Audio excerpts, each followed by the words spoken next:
Fran, muchas gracias. Estoy con Fran de Soma. Sí.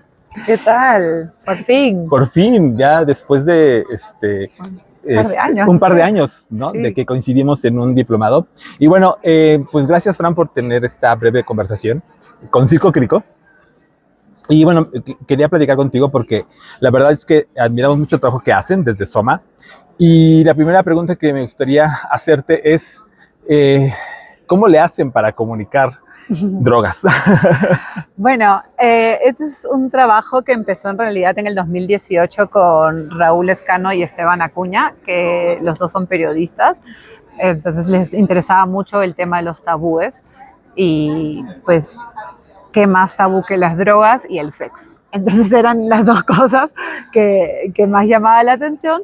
E igual pensaron que de sexo había un poco más de información y más apertura que sobre las drogas. Entonces empezaron este proyecto, Soma, en el 2018, y era un proyecto periodístico comunicacional justamente para empezar a acercar el debate de las drogas a las personas. Entonces no era solamente para personas consumidoras o personas que les interesara necesariamente o que siempre estén buscando información de drogas, pero que si es que llegaban a ellas pudieran leer y entender. Entonces es resumir artículos que son importantes para el debate de las drogas en 100 palabras. Porque hablar de drogas pues no es solo hablar de las sustancias, sino también es hablar de colonialismo, de salud, de injusticias, de un montón de cosas, ¿no? De bienestar, en fin. Entonces se hizo eso, también contenidos propios como entrevistas más largas. Y luego, en el 2021, ya nos sumamos también al proyecto Humberto Rotondo y yo, y empezamos y dirijo el área de reducción de riesgos y gestión del placer de Proyecto Soma, y empezó, por ejemplo, lo comunicacional, cambiando eso, ¿no? Que no era reducción de daños, no porque las drogas no pudieran hacer daño, sino porque no solamente hace daño, si las palabras importan, lo que comunicamos importa. Entonces, toda acción nos va a llevar un riesgo, hasta tomar mucha agua te puede literalmente matar. Entonces, desde la comunicación de Soma tratamos de cuidar mucho, sin tampoco ponernos en el ámbito como académico y alejar a la gente y como de qué están hablando, ¿no?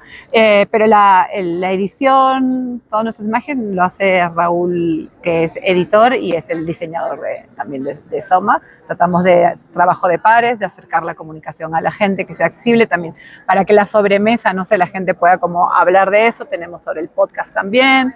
Las drogas como son, creo que resume mucho, ¿no? Exacto, las drogas como son.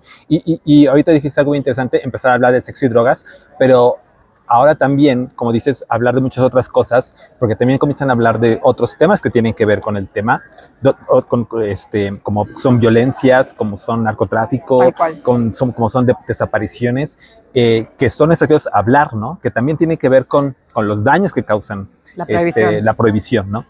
Sí, tal cual, porque siempre tenemos como que el enemigo, y Julián Quintero lo dice mucho, ¿no? Como, Pablo Escobar es el monstruo, que lo es, y eso no es lo que se está discutiendo, pero no existiría un Pablo Escobar probablemente de esa manera si no existiera una prohibición. Y la prohibición, pues, lo que siempre decimos en Soma es que sobre todo el mayor peligro que hay sobre las drogas es la ignorancia sobre ellas. Entonces no solo es la ignorancia de lo que hay en la sustancia, que también es muy peligroso, sino de todo lo que se teje alrededor, como dices tú, las violencias, las desapariciones, todo lo negativo nos trae la prohibición. Sí. Y luego también el eslogan de Soma, de las drogas como son, creo que también abarca pues un montón de cosas, y creo que también es bien importante eso, porque ¿cómo son las drogas, no?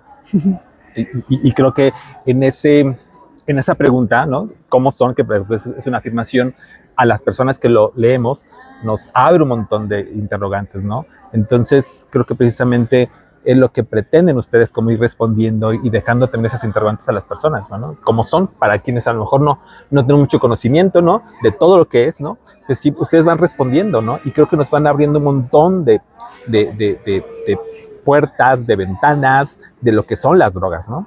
Sí, en drogas. En Soma ponemos justo siempre después de las publicaciones como que no estamos haciendo apología, ¿no? No estamos, o sea, simplemente te estamos dando la información.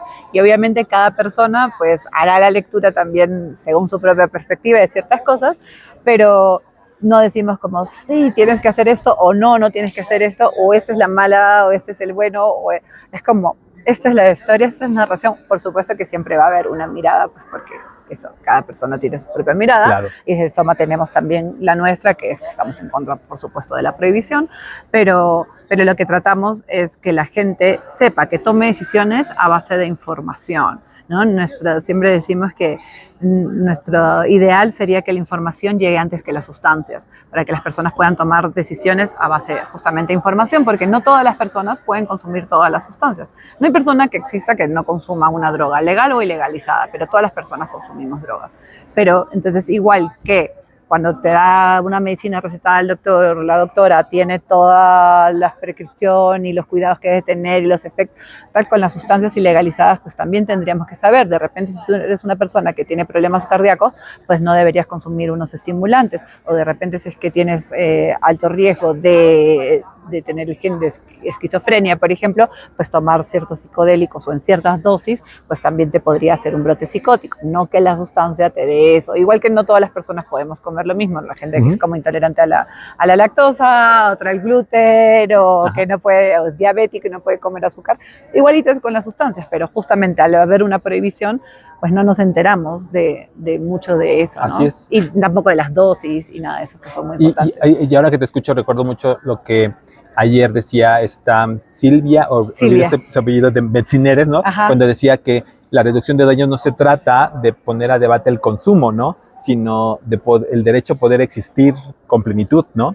Y es un poco lo que te recordé escuchándote, porque creo que se trata de la libertad. O sea, de pronto, cuando hablamos de reducción de daños, no se trata de que si podemos consumir o si el derecho que podamos consumir, no, se trata de la libertad que tenemos las personas, ¿no? Del elegir. De poder elegir, ¿no? Total, si quiero decir no, y por supuesto que no, nadie está diciendo como tienes que consumir, pero poder elegir si quiero, y bueno, está en nuestra Constitución también, ¿no? El derecho a la libre personalidad.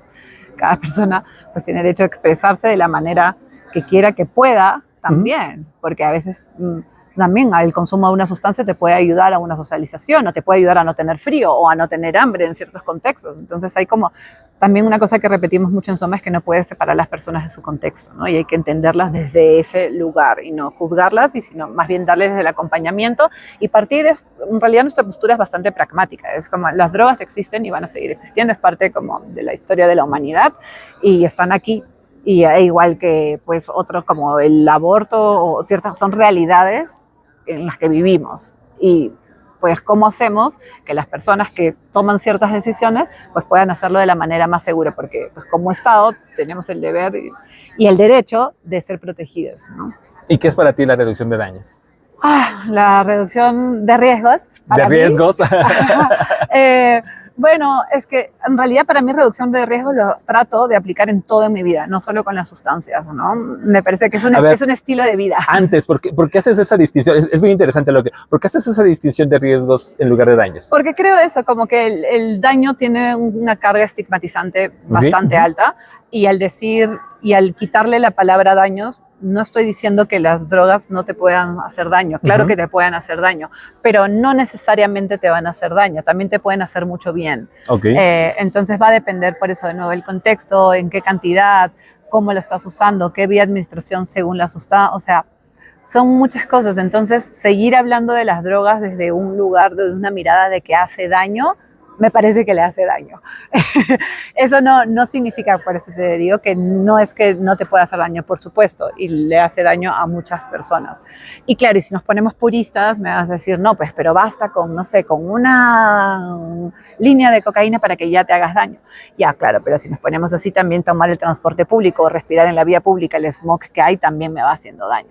Pero, ¿entiendes? Entonces... No, es que estoy de acuerdo contigo, perdón que te interrumpa, porque hace unos meses conocí a una psiquiatra uruguaya que no la he visto, me dijo que iba a estar aquí, pero sería muy interesante que a lo mejor la conoces, no recuerdo su nombre, pero ella decía que, bueno, ella dice gestión del riesgo, porque tampoco le gusta decir reducción del daño. Ella dice, porque el riesgo es lo que puedes gestionar, no lo puedes reducir, lo gestionas, porque es una probabilidad. Y es bien interesante, porque yo estoy de acuerdo contigo, a mí tampoco me gusta decir reducción del daño, y tampoco me gusta decir reducción del riesgo, porque no sé si en algún momento cuando estábamos en el diplomado lo dije, pero los hombres de nuestro sexo con hombres aprendimos a ejercer el placer a través del riesgo. Entonces, si a mí me dices, algunos de nosotros nos dices que reduzcamos el riesgo, reducimos el placer. Entonces, es obvio que no vamos a reducir el riesgo, ¿no? Claro, por eso en el título es reducción de riesgo y gestión del placer. Sí, entonces... Mi título es eso, porque eso, o sea, es reducir el riesgo para que no te lleve al daño y gestionar el placer, porque las drogas te dan placer. O sea, la gran mayoría de personas que toma drogas, pero amplia mayoría, o sea, es muy poca la que no, lo toma para sentirse mejor en el contexto que sea una fiesta, sea teniendo sexo, sea porque tienen bien situación de calle, sea de la manera que sea, es para gestionar y tener, como tratar de tener un bienestar, para tener un alivio. También otra cosa que me jode mucho es cuando la gente dice, no, pero cuando usan las drogas para evadir, para escapar, y para empezar es como, brother, si no estás pasando, o sea, si no quieres evadir un poco y escapar, es que no estás prestando atención en el mundo que vives. Ese es uno. O sea, y luego no hay nada, o sea, como mucho de lo que se hace, o sea, desde scrollear en tu celular, desde leer un libro, o sea, todo eso es, la humanidad, eso también es como muy de nosotros, como de soñar, de irte a otros lugares de distintas maneras, o como dice mi compañero también de Soma, Esteban, porque está bien una pastilla para dormir y no una que te haga bailar. Porque pues no está bien consumir una sustancia y eso que yo, por ejemplo, yo soy una persona neurodivergente, soy autista y me cuesta mucho la socialización como ya... Sí, bueno, es otro capítulo. Las sustancias son una herramienta muy poderosa para mí. Y claro, y cuando yo me reconozco como una persona usuaria de drogas, que lo soy, a veces la gente confunde uso con abuso. Y en lo más mínimo, justamente como en mi auticerebro, soy como muy juiciosa, yo sí como súper chancona, que la dosis, que la mezcla, que tal. Sí, soy como bastante cuidadosa y eso es lo que a mí me gustaría como compartirle a la gente. Igual que no toda persona que consume alcohol pues tiene un problema con el alcohol, no todas las personas que usamos drogas tenemos. Entonces, que yo me reconozca no significa que todos los días, todo el día estoy consumiendo y encima unas cantidades.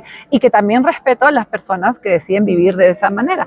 Carl Hart, este investigador que son muy fan de su trabajo, él hablaba sobre su uso de heroína. Y hablaba que eso hacía que no mate gente, o sea, como que no le toda esa violencia, que él sentía como que la pudiera como regular, ¿no? Y es un investigador muy serio que hace, búsquenlo, Carl Hart, y así. Entonces me parece que hay que minimizar los riesgos, por supuesto, creo que mientras mayor eres, mejor también para el consumo de sustancias, porque vas a tener como ideas más claras, vas a saber como qué quieres y en qué momento estás. Y el acompañamiento según la sustancia que tengas también es importante, ¿no? Entonces con esto, por eso que yo crea que son buenos y que pueden traer bienestar, es más, en el CIDE cuando terminamos eso era el bienestar sobre que te traen las drogas, no estoy diciendo que no haya uso problemático, lo hay y hay que atender, más bien en vez de castigar, hay que acompañar, hay que entender por qué está teniendo uso problemático, más allá de la sustancia, qué es lo que está llevando a la persona a ese uso problemático. Entonces sí hay que acompañar, sí son un riesgo, sí hay daño. Exactamente, sí hay muchas personas que tienen daño al consumir drogas, entonces hay que hablar de eso y también, justamente, y al cada vez hablarlo, pues va a hacer que las personas puedan buscar ayuda, porque muchas personas también tienen vergüenza, tienen miedo de admitir que están teniendo un uso problemático con una sustancia, y hay que acompañarles, y para reducir esos riesgos hay que hablar, hay que seguir hablando, hay que informarnos.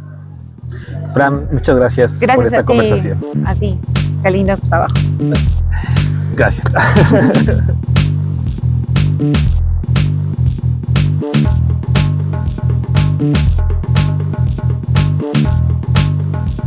Mm-hmm.